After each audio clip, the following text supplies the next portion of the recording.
আপনারা যখন দেখলেন আমি না ইনকাম করা শুরু করেছি, সকলই আমার পিছু আপনাকে লাগা লাগলো, সকলই আমার খপ করে আপনারা ধরে ফেলে দিলেন। তাহলে আপনারা দেখিচ্ছেন যে একটা লোক বেকায়দাত পড়ে গেছে, তাও ওই সাতক্ষীরাতে আমি যখন ওই বর্ডার পার হয়ে পড়ে যাবার ধরলাম, আমাকে ধরে ফেললেন।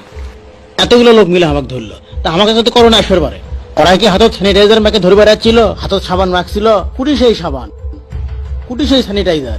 আপনারা দেখছেন, আপনাদের চোখত পড়ছিল সেদিন ব্যানার র্যাব যখন আমাকে ধরলো, সব পত্রিকাতে আমার ছবি উঠলো, ভিডিও উঠলো, তার স্যানিটাইজারের ছবি তো কেউ দেখেনি, সাবানের ছবি কেউ দেখছে? আমার করোনাতে মারবার চাচ্ছেন? আমি দুটো হাসপাতাল করছি করোনা চিকিৎসার জন্য, জানেন সেটা? এটা উত্তরা, এটা মিরপুর। এটা কোনো কথা? আপনারা এই যে আমাকে বিশাল আয়োজন করে ধরলেন, কোনো স্বাস্থ্যবিধি নাই, কোনো সামাজিক দূরত্ব নাই। আচ্ছা মানলাম, এই যে আমাকে ধরলেন, কি এমন ক্ষতি হয়ে গেল যদি আমি ওই পার হাজার পেলামিনি? আমার হাসপাতালে গুলো তো দেশে নিয়ে আপনারা সিল করে, তাও এতই হিংসে আপনি গেলে যে আমি যে শরীর সাথে 1 কোটি টাকা নিয়ে প্রতারণা করছি, সেটাও আপনি গেলে এই পত্রিকা তুলে দেওয়া লাগলো।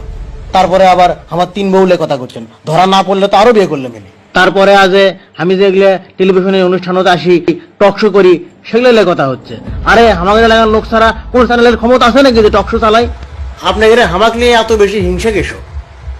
আমি অপরাধী হবার পারি, আপনারা তো ভালো লোক আসলেন, আপনারা কি সামাজিক দূরত্ব মানে আমাকে ছেড়ে দিয়ে ফেলেন? নাই কত কীর্তি করছে, আমাকে মারছে, আমার সগলির সামনে অপমান করছে, তার ছবি তুলছে, ফেসবুকে ছাড়ছে, আপনারা দেখেননি?